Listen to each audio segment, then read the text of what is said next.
Hello everyone, ಎಲ್ಲರಿಗೂ ಸ್ವಾಗತ ನನ್ನ ಯೂಟ್ಯೂಬ್ ಚಾನಲ್ ಅಲ್ಲಿ. ಸೊ ಈ ವಿಡಿಯೋನಲ್ಲಿ ನಾನು ನಿಮಗೆ EPFO ನಿಂದ ನಿಮಗೆ ಪೆನ್ಷನ್ ಸಿಗ್ತಾ ಇದೆ ಅಥವಾ ಪೆನ್ಷನರ್ಸ್ ಇದ್ರಿ ಅಂತಂದ್ರೆ ಪೆನ್ಷನ್ ರಿಲೇಟೆಡ್ ನಿಮಗೆ ಇನ್ಫಾರ್ಮೇಶನ್ ಯಾವ ತರ ನೀವು ತಿಳ್ಕೊಬಹುದು ಅಂತ ನಿಮಗೆ ಈ ವಿಡಿಯೋನಲ್ಲಿ ಎಕ್ಸ್ಪ್ಲೇನ್ ಮಾಡ್ತೀನಿ. ಓಕೆ, ಸೊ ಏನೇನು ಇನ್ಫಾರ್ಮೇಶನ್ ಇದೆ ಅಂತ ಹೇಳ್ತೀನಿ ನೋಡಿ.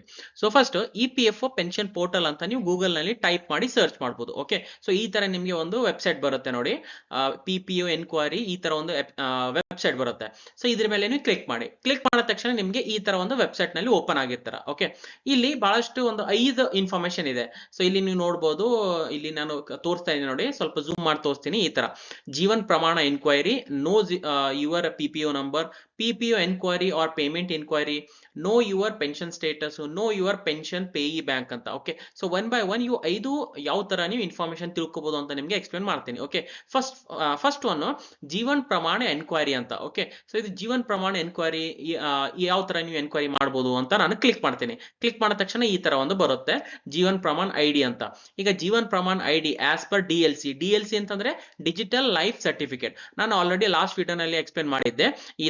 ಈ ವಿಡಿಯೋನಲ್ಲಿ ಯಾವ ತರ ನೀವು ಡಿಜಿಟಲ್ ಲೈಫ್ ಸರ್ಟಿಫಿಕೇಟ್ ಜನರೇಟ್ ಮಾಡಬಹುದು ಅಥವಾ ಜೀವನ್ ಪ್ರಮಾಣ ಪತ್ರ ಜನರೇಟ್ ಮಾಡಬಹುದು, ಜೀವನ್ ಪ್ರಮಾಣ ID ಜನರೇಟ್ ಮಾಡಬಹುದು, ಸಬ್ಮಿಟ್ ಮಾಡಬಹುದು ಅಂತ ನಾನು ಆಲ್ರೆಡಿ ಎಕ್ಸ್ಪ್ಲೇನ್ ಮಾಡಿದೆ. ಓಕೆ, ಸೊ ನೋಡಿಲ್ಲ ಅಂತಂದ್ರೆ ಕೆಳಗಡೆ ನಾನು ಡಿಸ್ಕ್ರಿಪ್ಷನ್ ಅಲ್ಲಿ ಲಿಂಕ್ ಕೊಟ್ಟಿರ್ತೀನಿ, ನೀವು ಬೇಕಂತಂದ್ರೆ ನೋಡಬಹುದು. ಓಕೆ, ಸೊ ಈ ವಿಡಿಯೋನಲ್ಲಿ ನನಗೆ ಜೀವನ್ ಪ್ರಮಾಣ ID ಸಿಕ್ಕಿದೆ. ಓಕೆ, ಸೊ ಈಗ ನಾನೇನ್ ಮಾಡ್ತೀನಿ, ಜೀವನ್ ಪ್ರಮಾಣ ID ಈಗ ಇಲ್ಲಿ ಎಂಟರ್ ಮಾಡ್ತೀನಿ. ಓಕೆ, ಎಂಟರ್ ಮಾಡಿಬಿಟ್ಟು ಸಬ್ಮಿಟ್ ಮಾಡ್ತೀನಿ. ಸಬ್ಮಿಟ್ ಮಾಡಿದ ತಕ್ಷಣ ನನಗೆ ಈ ತರ ಒಂದು ಇನ್ಫಾರ್ಮೇಶನ್ ಬರುತ್ತೆ ನೋಡಿ, ರೈಟ್. ಸೊ ಇಲ್ಲಿ ನೋಡಬಹುದು, ಜೀವನ್ ಪ್ರಮಾಣ ID, PPO number, name as per Aadhaar, DOB as per Aadhaar, gender, bank account number, mobile number and process. ನಾನು 17th ನವೆಂಬರಿಗೆ ಪ್ರೊಸೆಸ್ ಮಾಡಿದೆ ಅಥವಾ ಸಬ್ಮಿಟ್ ಮಾಡಿದೆ ಅಪ್ಲಿಕೇಶನ್. ಸೊ ಈಗ ಏನ್ ತೋರಿಸ್ತಾ ಇದೆ, DLC status pending at field office level, not yet uploaded ಅಂತ ತೋರಿಸ್ತಾ ಇದೆ. ಓಕೆ, ಸೊ ಈಗ ಇದರ ಅರ್ಥ ಏನು ಅಂತಂದ್ರೆ ಇನ್ನು ಇದು ಅಪ್ರೂವಲ್ ಆಗಿಲ್ಲ ಅಥವಾ ಇನ್ನು ಕೂಡ ಇದು ಪ್ರೊಸೆಸ್ ಆಗಿಲ್ಲ ಅಂತ, ರೈಟ್. ಸೊ ಪ್ರೊಸೆಸ್ ಆಯ್ತು ಅಂತ ತಿಳ್ಕೊರಿ, ರೈಟ್. ಅವಾಗ ಯಾವ ತರ ತೋರಿಸುತ್ತೆ, ಈ ತರ ನೋಡಿ, ರೈಟ್. ಸೊ ಇಲ್ಲಿ ಇನ್ನೊಂದು ಸ್ವಲ್ಪ ಜೂಮ್ ಮಾಡಿ ತೋರಿಸ್ತೀನಿ ನಿಮಗೆ. ಈ ತರ ಪೆಂಡಿಂಗ್ ಅಂತ ತೋರಿಸ್ತಾ ಇದೆ, ರೈಟ್. ಸೊ ಈಗ ಇದು ಪೆಂಡಿಂಗ್ ಅಂತಂದ್ರೆ ಅಪ್ರೂವಲ್ ಆಗಿನ ಮೇಲೆ ಯಾವ ತರ ತೋರಿಸುತ್ತೆ, ಈ ತರ 17th ನವೆಂಬರ್ ಈಗ ನಾನು ಪ್ರೊಸೆಸ್ ಮಾಡಿದ್ದೆ, ಅಪ್ಲಿಕೇಶನ್ ಹಾಕಿದ್ದೆ. ಸೊ ಇವಾಗ ಇದು approved at EPFO, right. So ಈ ತರ DLC ಸ್ಟೇಟಸ್ ಈಗ ನಂದು ಅಪ್ರೂವ್ ಆಗಿದೆ, ರೈಟ್. ಸೊ ಈ ತರ ನೀವು ನಿಮ್ದು ಜೀವನ್ ಪ್ರಮಾಣ ID ಅಪ್ರೂವ್ ಆಗಿದೆ ಅಥವಾ ಇಲ್ಲ ಅಂತ ತಿಳ್ಕೋಬಹುದು, ರೈಟ್. ಅಲ್ಲಿ ಆಪ್ ನಲ್ಲಿ ಜನರೇಟ್ ಮಾಡಬಹುದು, ಸಬ್ಮಿಟ್ ಮಾಡಬಹುದು. ಇಲ್ಲಿ ಈ ತರ ವೆಬ್ಸೈಟ್ ನಲ್ಲಿ ನೀವು ತಿಳ್ಕೋಬಹುದು ಇದು ಅಪ್ರೂವ್ ಆಗಿದೆ ಅಥವಾ ಇಲ್ಲ ಅಂತ. ಓಕೆ, ಸೊ ಇದು ಜೀವನ್ ಪ್ರಮಾಣ ಎನ್ಕ್ವೈರಿ ಅಂತ ಅನ್ಬೋದು. Okay, Jeevan Pramaan enquiry, right. Next no your PPO number. ಈಗ ನಿಮಗೆ PPO ನಂಬರ್ ಮರೆತು ಹೋಗಿದೆ. ಓಕೆ, ಸೊ ಈಗ PPO ನಂಬರ್ ಯಾವ ತರ ತಿಳ್ಕೋಬಹುದು ನೀವು ಅಂತ ನಿಮ್ಗೆ ಎಕ್ಸ್ಪ್ಲೇನ್ ಮಾಡ್ತೀನಿ. ಸೊ ನಾನೇನ್ ಮಾಡ್ತೀನಿ, ಇದು ನೋ ಯುವರ್ PPO ನಂಬರ್ ಮೇಲೆ ಕ್ಲಿಕ್ ಮಾಡ್ತೀನಿ. ಓಕೆ, ಕ್ಲಿಕ್ ಮಾಡಿದ ತಕ್ಷಣ ಈ ತರ ಒಂದು ಬರುತ್ತೆ, 2 ಆಪ್ಷನ್ ಬರುತ್ತೆ. ಒಂದು ಬ್ಯಾಂಕ್ ಅಕೌಂಟ್ ನಂಬರ್ ಸರ್ಚ್ ಮಾಡಬಹುದು ಅಥವಾ ಮೆಂಬರ್ ID ಲಿಂದ ಸರ್ಚ್ ಮಾಡಬಹುದು. ಓಕೆ, ಸೊ ನಾನೇನ್ ಮಾಡ್ತೀನಿ, ಬ್ಯಾಂಕ್ ಅಕೌಂಟ್ ನಂಬರ್ ಮೇಲೆ ಕ್ಲಿಕ್ ಮಾಡ್ತೀನಿ. ಕ್ಲಿಕ್ ಮಾಡಿದ ತಕ್ಷಣ ಈ ತರ ಬ್ಯಾಂಕ್ ಅಕೌಂಟ್ ನಂಬರ್ ಎಂಟರ್ ಮಾಡಿ ಅಂತ ಕೇಳುತ್ತೆ. ಸೊ ನಿಮ್ದು ಯಾವ್ದು EPFO ನಲ್ಲಿ ಪೆನ್ಷನ್ ನಲ್ಲಿ ನಿಮ್ದೇನ್ ಬ್ಯಾಂಕ್ ಅಕೌಂಟ್ ಇರುತ್ತಲ್ಲ, ಆ ಬ್ಯಾಂಕ್ ಅಕೌಂಟ್ ನಂಬರ್ ನೀವು ಇಲ್ಲಿ ಎಂಟರ್ ಮಾಡಬೇಕು. Okay, so bank account number enter ಮಾಡಿದ ತಕ್ಷಣ ಇಲ್ಲಿ ಸಬ್ಮಿಟ್ ಅಂತ ಇರುತ್ತೆ. ಓಕೆ, ಸಬ್ಮಿಟ್ ಮೇಲೆ ಕ್ಲಿಕ್ ಮಾಡಿ. ಕ್ಲಿಕ್ ಮಾಡಿದ ತಕ್ಷಣ ನಿಮ್ಗೆ ಈ ತರ ಬರುತ್ತೆ, PPO ನಂಬರ್ ಬರುತ್ತೆ, ಮೆಂಬರ್ ID ಬರುತ್ತೆ, ಪೆನ್ಷನರ್ ನೇಮ್ ಬರುತ್ತೆ, ಪೆನ್ಷನ್ ಟೈಪ್ ಬರುತ್ತೆ. ಓಕೆ, ಸೊ ಈ ತರ ನೀವು ನೋಡಬಹುದು, ಎಲ್ಲ ಇನ್ಫಾರ್ಮೇಶನ್ ಇಲ್ಲಿ ಬಂದಿದೆ. ನೀವು ಈ PPO ನಂಬರ್ ಈಗ ತಿಳ್ಕೊಬಹುದು. ಓಕೆ, ಸೊ ಇದು ಏನು ಅಂತಂದ್ರೆ ನೋ ಯುವರ್ PPO ನಂಬರ್ ಅಂತ ಇನ್ಫಾರ್ಮೇಶನ್ ಅಂತ ಅನ್ಬೋದು. ಓಕೆ, ಈಗ ಮೂರನೇದು PPO ಎನ್ಕ್ವೈರಿ ಅಥವಾ ಪೇಮೆಂಟ್ ಎನ್ಕ್ವೈರಿ ಅಂತಂದ್ರೆ ನನಗೆ ಪೇಮೆಂಟ್ ಬಂದಿದೆ ಅಥವಾ ಇಲ್ಲ, ಎಷ್ಟು ಪೇಮೆಂಟ್ ಬಂದಿದೆ, ಯಾವ್ಯಾವ ತರ ಬಂದಿದೆ, ಸೊ ಅದು ತಿಳ್ಕೊಬಹುದು. ನಾನೇನ್ ಮಾಡ್ತೀನಿ, PPO ಎನ್ಕ್ವೈರಿ ಪೇಮೆಂಟ್ ಎನ್ಕ್ವೈರಿ ಮೇಲೆ ಇದು ಮೂರನೇದು ಆಪ್ಷನ್ ಮೇಲೆ ಕ್ಲಿಕ್ ಮಾಡ್ತೀನಿ. ಓಕೆ, ಸೊ ಕ್ಲಿಕ್ ಮಾಡಿದ ತಕ್ಷಣ ಈ ತರ ಬರುತ್ತೆ ನೋಡಿ, ರೈಟ್. ಸೊ ಇಲ್ಲಿ ಫಿಲ್ ಮಾಡಬೇಕು ಏನು ಅಂತಂದ್ರೆ ಇಶ್ಯೂಡ್ ಆಫೀಸ್. ಸೊ ಇದು ಇಶ್ಯೂಡ್ ಆಫೀಸ್ ಮೇಲೆ ನೀವು ಕ್ಲಿಕ್ ಮಾಡಿದ್ರೆ ನಿಮಗೆ ಆಫೀಸ್ ಅನ್ನ EPFO ಆಫೀಸ್ ನೀವು ಸೆಲೆಕ್ಟ್ ಮಾಡ್ಕೋಬೇಕು. ಓಕೆ, ನಿಮ್ದು ಎಲ್ಲ ಆಲ್ ಓವರ್ ಇಂಡಿಯಾನಲ್ಲಿ ಎಷ್ಟು ಆಫೀಸ್ ಇದೆ ಅಲ್ಲ ಎಲ್ಲ ಕೂಡ ಇಲ್ಲಿ ಲಿಸ್ಟ್ ಇರುತ್ತೆ. ಸೊ ನಂದಂತಂದ್ರೆ ಒಂದು ಉದಾಹರಣೆಗೆ ಇಲ್ಲಿ ಈ ತರ ಒಂದು ತೋರಿಸುತ್ತೆ ನೋಡಿ. ಓಕೆ, ಎಲ್ಲ ಆಫೀಸ್ ಕೂಡ ತೋರಿಸುತ್ತೆ. ನಾನು ಒಂದು ಆಫೀಸ್ ಅನ್ನ ಸೆಲೆಕ್ಟ್ ಮಾಡ್ಕೋತೀನಿ, ಯಾವ್ದಂತಂದ್ರೆ ಗುಲ್ಬರ್ಗ ಅಂತ. ಓಕೆ, ಸೊ ಗುಲ್ಬರ್ಗ ಅಂತ ಸೆಲೆಕ್ಟ್ ಮಾಡಿದ ತಕ್ಷಣ ಆಲ್ರೆಡಿ ಆಫೀಸ್ ID ಆಟೋಮೆಟಿಕಲಿ ಅದು ತಕೊಳ್ಳುತ್ತೆ, ಈ ತರ GB GLB ಅಂತ. ಓಕೆ, ನೆಕ್ಸ್ಟ್ PPO ನಂಬರ್ ನನಗೆ ಗೊತ್ತಿದೆ. ಸೊ ನಾನು PPO ನಂಬರ್ ಎಂಟರ್ ಮಾಡ್ತೀನಿ ಅಂಡ್ ಡೇಟ್ ಆಫ್ ಬರ್ತ್, ಯಾರು ಪೆನ್ಷನ್ ಇರ್ತಾರಲ್ಲ ಅವ್ರದ್ದು GB GLB. ಇನ್ನೊಂದು ಇಂಪಾರ್ಟೆಂಟ್ ಪಾಯಿಂಟ್, PPO ನಂಬರ್ ಏನಿದೆಯಲ್ಲ ಅದು ಈ ತರ ಫಾರ್ಮ್ಯಾಟ್ ನಲ್ಲಿ ಇರುತ್ತೆ ನೋಡಿ, ಕೆಳಗಡೆ GB GLB ಅದೇ ರೆಡ್ ಕಲರ್ ನಲ್ಲಿ ಹೈಲೈಟ್ ಮಾಡಿದಲ್ಲ, ಇದೊಂದು ನಂಬರ್ ಇರುತ್ತೆ. ಇಲ್ಲಿ PPO ನಂಬರ್ ಬಾಕ್ಸ್ ನಲ್ಲಿ ನಾವು ಓನ್ಲಿ ಇದು ನ್ಯೂಮರಿಕಲ್ ನಂಬರ್ ಮಾತ್ರ ಎಂಟರ್ ಮಾಡಬೇಕು. ಇದು ಇದು GBGLB ಎಂಟರ್ ಮಾಡಬಾರ್ದು. Okay, so just numerical number ಎಷ್ಟಿದೆ ಅಲ್ಲ ಅದು ಇಲ್ಲಿ ಎಂಟರ್ ಮಾಡಬೇಕು PPO ನಂಬರ್ ಬಾಕ್ಸ್ ನಲ್ಲಿ. ರೈಟ್, ನೆಕ್ಸ್ಟ್ ಈ ತರ ಇದೇನು ತೋರಿಸ್ತಾ ಇದೆಯಲ್ಲ. ರೈಟ್, ನೆಕ್ಸ್ಟ್ ನಮ್ದು ಪೆನ್ಷನರ್ದು ಡೇಟ್ ಆಫ್ ಬರ್ತ್ ಎಂಟರ್ ಮಾಡಬೇಕು. ಓಕೆ, ಎಂಟರ್ ಮಾಡಿ ಸಬ್ಮಿಟ್ ಮಾಡಿ. ಓಕೆ, ಇಲ್ಲಿ ಕ್ಯಾಪ್ಚರ್ ಕೋಡ್ ಇರುತ್ತೆ, ಕ್ಯಾಪ್ಚರ್ ಕೋಡ್ ಫಿಲ್ ಮಾಡಿ ಅಂಡ್ ಸಬ್ಮಿಟ್ ಮೇಲೆ ಕ್ಲಿಕ್ ಮಾಡಿ. ಸಬ್ಮಿಟ್ ಮೇಲೆ ಕ್ಲಿಕ್ ಮಾಡಿದ ತಕ್ಷಣ ನಮ್ಗೆ ಈ ತರ ಒಂದು ಆಪ್ಷನ್ ಬರುತ್ತೆ, welcome to pensioners enquiry, click left side menu to view details ಅಂತ ಬರುತ್ತೆ. ಸೊ ಇಲ್ಲಿ ಪಕ್ಕದಲ್ಲಿ ಎರಡು ಆಪ್ಷನ್ ಬರುತ್ತೆ ಈ ತರ, pension payment enquiry, PPO enquiry ಅಂತ. ಓಕೆ, ಸೊ ನಾನೇನ್ ಮಾಡ್ತೀನಿ, ಇದು ಮೊದಲ ಮೇಲೆ ಪೆನ್ಷನ್ ಪೇಮೆಂಟ್ ಎನ್ಕ್ವೈರಿ ಮೇಲೆ ಕ್ಲಿಕ್ ಮಾಡ್ತೀನಿ.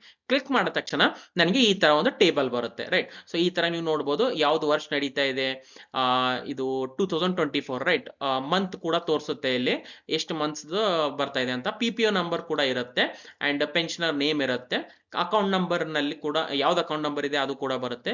ಪೆನ್ಷನ್ ಟೈಪ್, ಇಲ್ಲಿ ಆಕ್ಟಿವಿಟಿ ಟೈಪ್ ಅಂತಂದ್ರೆ ನಾನು ಎಕ್ಸ್ಪ್ಲೇನ್ ಮಾಡ್ತೀನಿ ನಿಮಗೆ ಇಲ್ಲಿ ಈ ತರ ಇದೆ ಅಂತ. ಅಂಡ್ ಟೋಟಲ್ ಪೆನ್ಷನ್ ಮಂತ್ಲಿ ಎಷ್ಟು ಬರ್ತಾ ಇದೆ ಅಂತ ಇಲ್ಲಿ ತೋರಿಸುತ್ತೆ. ಓಕೆ, ಸೊ ಇಲ್ಲಿ ಇನ್ನೊಂದು ಸೇವ್ ಆಸ್ PDF ಕೂಡ ಇರುತ್ತೆ. ನೀವು ಬೇಕಂತಂದ್ರೆ PDF ನಲ್ಲಿ ಇದು ಡೌನ್ಲೋಡ್ ಕೂಡ ಮಾಡಬಹುದು. ಓಕೆ, ನೆಕ್ಸ್ಟ್ ಇಲ್ಲಿ ಇನ್ನೂ ಸ್ವಲ್ಪ ಝೂಮ್ ಮಾಡಿ ತೋರಿಸ್ತೀನಿ. ಇದೇನ್ ಕಾಲಮ್ ಅಂತ ಹೇಳೋದಲ್ಲ, ಆಕ್ಟಿವಿಟಿ.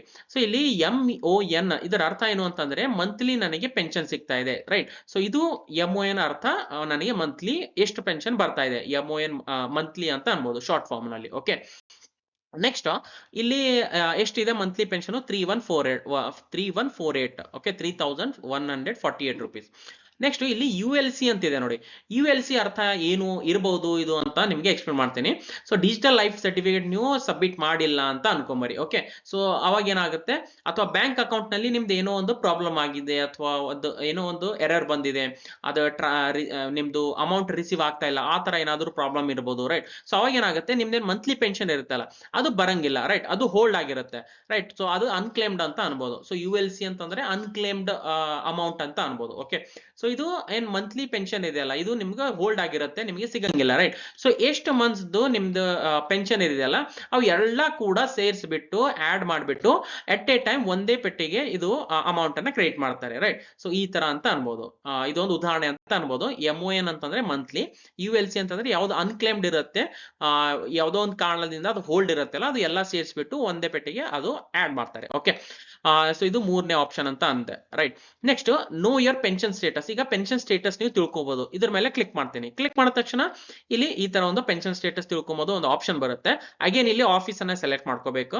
ಸೊ ನಾನು ಗುಲ್ಬರ್ಗ ಅಂತ ಸೆಲೆಕ್ಟ್ ಮಾಡ್ಕೋತೀನಿ. ಆಫೀಸ್ ID ಆಟೋಮೆಟಿಕ್ಲಿ ಬರುತ್ತೆ GBGLB ಅಂತ. PPO ನಂಬರ್ ನನ್ಗೆ ಗೊತ್ತಿದೆ, ಸೊ PPO ನಂಬರ್ ಎಂಟರ್ ಮಾಡಬೇಕು. ಓಕೆ, ಅಗೇನ್ ನ್ಯೂಮರಿಕಲ್ ಮಾತ್ರ ಎಂಟರ್ ಮಾಡಬೇಕು. ಅದು GBGLB ಮಾಡೋದು ಅವಶ್ಯಕತೆ ಇಲ್ಲ, ಜಸ್ಟ್ ನ್ಯೂಮರಿಕಲ್ ಎಷ್ಟಿದೆಯಲ್ಲ ಅಷ್ಟು ಎಂಟರ್ ಮಾಡಬೇಕು. ಇಲ್ಲಿ ಗೆಟ್ ಸ್ಟೇಟಸ್ ಅಂತ ಇರುತ್ತೆ, ಗೆಟ್ ಸ್ಟೇಟಸ್ ಮೇಲೆ ಕ್ಲಿಕ್ ಮಾಡಿ. ಕ್ಲಿಕ್ ಮಾಡಿದ ತಕ್ಷಣ ನನಗೆ ಈ ತರ ಬರುತ್ತೆ ನೋಡಿ. ರೈಟ್, PPO ನಂಬರ್ ಬಂದಿದೆ, ಪೆನ್ಷನರ್ ನೇಮ್ ಯಾರ್ದಿದೆ ಅವ್ರು ಬರುತ್ತೆ, ಡೇಟ್ ಆಫ್ ಬರ್ತ್ ಬರುತ್ತೆ, ಪೆನ್ಷನ್ ಟೈಪ್ ಬರುತ್ತೆ, pension has been credited up to October 2024. So ಇದರ ಅರ್ಥ ಅಕ್ಟೋಬರ್ 2024 ವರೆಗೂ ಪೆನ್ಷನ್ ಪೂರ್ತಿಯಾಗಿ ನಾವು ಕ್ರೆಡಿಟ್ ಮಾಡಿದೀವಿ ಅಥವಾ ಕ್ರೆಡಿಟ್ ಆಗಿದೆ ಅಂತ ಅರ್ಥ. Okay, and the life certificate has been received. So life certificate ಕೂಡ ಅಂದ್ರೆ ಜೀವನ್ ಪ್ರಮಾಣ ಪತ್ರ ಅಂತ ಅನ್ಬೋದು, ಡಿಜಿಟಲ್ ಲೈಫ್ ಸರ್ಟಿಫಿಕೇಟ್. ಇದು ಕೂಡ ನೀವು ಸಬ್ಮಿಟ್ ಮಾಡಿದ್ರಿ ಅಂಡ್ ನಮಗೆ ರಿಸೀವ್ ಕೂಡ ಆಗಿದೆ. ಅಂಡ್ ಅದರ ವ್ಯಾಲಿಡಿಟಿ ಈಗ ನವೆಂಬರ್ 2025 ಅಂದ್ರೆ ಒಂದು ವರ್ಷ ಈಗ ವ್ಯಾಲಿಡಿಟಿ ಇದೆ ಅಂತ ಅನ್ಬೋದು. ರೈಟ್, ಸೊ ಈ ತರ ಇದರದ ವ್ಯಾಲಿಡಿಟಿ ಕೂಡ ನೀವು ತಿಳ್ಕೊಬಹುದು. ಅಥವಾ ಈಗ ನೀವು ಆಗಸ್ಟ್ ನಲ್ಲಿ ಸೆಪ್ಟೆಂಬರ್ ನಲ್ಲಿ ನೆಕ್ಸ್ಟ್ ಇಯರ್ ಚೆಕ್ ಮಾಡಿದ್ರೆ ನಿಮ್ಗೆ ಗೊತ್ತಾಗುತ್ತೆ ನವೆಂಬರ್ 2025 ನಲ್ಲಿ ಡಿಜಿಟಲ್ ಲೈಫ್ ಸರ್ಟಿಫಿಕೇಟ್ ವ್ಯಾಲಿಡಿಟಿ ಖತಮ್ ಆಗ್ತಾ ಇದೆ. ಸೊ ನಾನು ಮತ್ತೊಮ್ಮೆ ಇದನ್ನ ಜನರೇಟ್ ಮಾಡಬೇಕು, ಸಬ್ಮಿಟ್ ಮಾಡಬೇಕು ಅಂತ ನಿಮಗೆ ಅರ್ಥ ಆಗುತ್ತೆ. ಪೆನ್ಷನ್ ಸ್ಟೇಟಸ್ ಲಿಂದ ನೀವು ಈ ತರ ತಿಳ್ಕೊಬಹುದು. ಓಕೆ, ಈ ತರ ತಿಳ್ಕೊಬಹುದು. ಸೊ ಇದು ಫೋರ್ತ್ ಆಯ್ತು. ನೆಕ್ಸ್ಟ್ ನೋ ಯುವರ್ ಪೆನ್ಷನ್ ಪೇಯಿ ಬ್ಯಾಂಕ್. ಸೊ ಪೇಯಿ ಬ್ಯಾಂಕ್ ಅಂತಂದ್ರೆ ಯಾವ ತರ ಇರುತ್ತೆ ನಿಮ್ಗೆ ಎಕ್ಸ್ಪ್ಲೇನ್ ಮಾಡ್ತೀನಿ. ಸೊ ಇದ್ರ ಮೇಲೆ ನಾನು ಕ್ಲಿಕ್ ಮಾಡ್ತೀನಿ. ಕ್ಲಿಕ್ ಮಾಡಿದ ತಕ್ಷಣ ಈ ತರ ಬರುತ್ತೆ, no your pension dispersing bank ಅಂತ. ಸೊ ನಂದು ಯಾವ್ದು EPFO ಆಫೀಸ್ ಇದೆಲ್ಲ ಅದನ್ನ ನಾನು ಸೆಲೆಕ್ಟ್ ಮಾಡ್ಕೋತೀನಿ. ಅಗೇನ್ ಇಲ್ಲಿ ನಾನು ಗುಲ್ಬರ್ಗ ಅಂತ ಸೆಲೆಕ್ಟ್ ಮಾಡ್ಕೋತೀನಿ. ಓಕೆ, ಸೆಲೆಕ್ಟ್ ಮಾಡಿ ಇಲ್ಲಿ ಸಬ್ಮಿಟ್ ಅಂತ ಇರುತ್ತೆ, ಸಬ್ಮಿಟ್ ಮೇಲೆ ಕ್ಲಿಕ್ ಮಾಡ್ತೀನಿ. ಕ್ಲಿಕ್ ಮಾಡಿದ ತಕ್ಷಣ ಈ ತರ ನೀವು ನೋಡ್ಬೋದು ಗುಲ್ಬರ್ಗಾದೇನು EPFO ಆಫೀಸ್ ಇದೆಲ್ಲ ಅಲ್ಲಿ ಯಾರ್ಯಾರಿಗೆ ಯಾರಿಗೆ ಪೆನ್ಷನ್ ಹೋಗ್ಬೇಕಲ್ಲ ಯಾವ ಬ್ಯಾಂಕ್ ಲಿಂದ ಹೋಗ್ಬೋದು ಅಂತ ಇಲ್ಲಿ ಒಂದು ಲಿಸ್ಟ್ ಇದೆ. Right, so syndicate bank, ICICI bank, state bank of India, Canara bank, corporation bank. So ಇದರ ಅರ್ಥ ಏನು ಅಂತಂದ್ರೆ EPFO ಗುಲ್ಬರ್ಗಾದ ಆಫೀಸು ಮತ್ತೆ ಬ್ಯಾಂಕ್ ಇವೆಲ್ಲ ಬ್ಯಾಂಕ್ ಲಿಂಕ್ ಇದೆ ಅಥವಾ ಇವರಿಬ್ಬರ ನಡುವೆ ಅಗ್ರಿಮೆಂಟ್ ಆಗಿದೆ ಈ ತರ ಅಂತ ಒಂದು ಅನ್ಬೋದು ಇನ್ಫಾರ್ಮೇಶನ್ ಅಂತ. ಓಕೆ, ಸೊ ಈ ತರ ನೀವು ತಿಳ್ಕೊಬಹುದು ನಿಮ್ದು ಡಿಸ್ಬರ್ಸಿಂಗ್ ಬ್ಯಾಂಕ್ ಯಾವ್ದಿದೆ ಅಂತ, ರೈಟ್. ಸೊ ನೆಕ್ಸ್ಟ್ ಅಗೇನ್ ಇಲ್ಲಿ ಒಂದು ಅಪ್ಡೇಟ್ ಕೂಡ ಬಂದಿತ್ತು ಲಾಸ್ಟ್ ಮಂತ್, ನಾನು ಆಲ್ರೆಡಿ ಎಕ್ಸ್ಪ್ಲೇನ್ ಮಾಡಿದ್ದೆ. ಈಗ ಯಾವುದೇ ಬ್ಯಾಂಕ್ ಲಿಂದ ಯಾವುದೇ ಬ್ರಾಂಚ್ ಲಿಂದ ಎಲ್ಲಿ ಆಲ್ ಓವರ್ ಇಂಡಿಯಾನಲ್ಲಿ ನೀವು EPFO ಲಿಂದ ಪೆನ್ಷನ್ ತಗೋಬಹುದು. ಇದಕ್ಕೆ ಒಂದು ಸೆಂಟ್ರಲೈಸ್ಡ್ ಪೆನ್ಷನ್ ಪೇಮೆಂಟ್ ಸಿಸ್ಟಮ್ ಅಂತ ಅಂದಿದ್ರು. ಸೊ ಈ ವಿಡಿಯೋನಲ್ಲಿ ನಾನು ಅದನ್ನ ಪೂರ್ತಿಯಾಗಿ ಡೀಟೇಲ್ ಆಗಿ ಎಕ್ಸ್ಪ್ಲೇನ್ ಮಾಡಿದ್ದೀನಿ.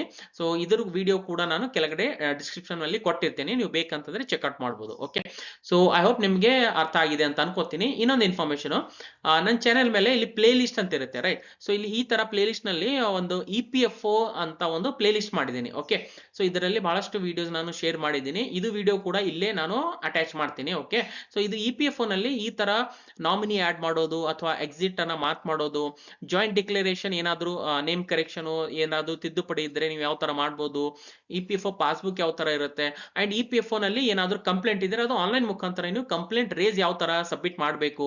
ಸೊ ಈ ತರ ಹಳೆ PF ಅಕೌಂಟ್ ಇಂದ ಹೊಸ PF ಅಕೌಂಟಿಗೆ ದುಡ್ಡನ್ನ ಟ್ರಾನ್ಸ್ಫರ್ ಮಾಡೋದು, ಈ ತರ ಬಹಳಷ್ಟು ವಿಡಿಯೋಸ್ ಅನ್ನ EPFO ನಲ್ಲಿ ಮಾಡಿದ್ದೀನಿ. ಈ ಪ್ಲೇ ಲಿಸ್ಟ್ ಲಿಂಕ್ ಕೂಡ ನಾನು ಕೆಳಗಡೆ ಡಿಸ್ಕ್ರಿಪ್ಷನ್ ಅಲ್ಲಿ ಕೊಟ್ಟಿರ್ತೀನಿ.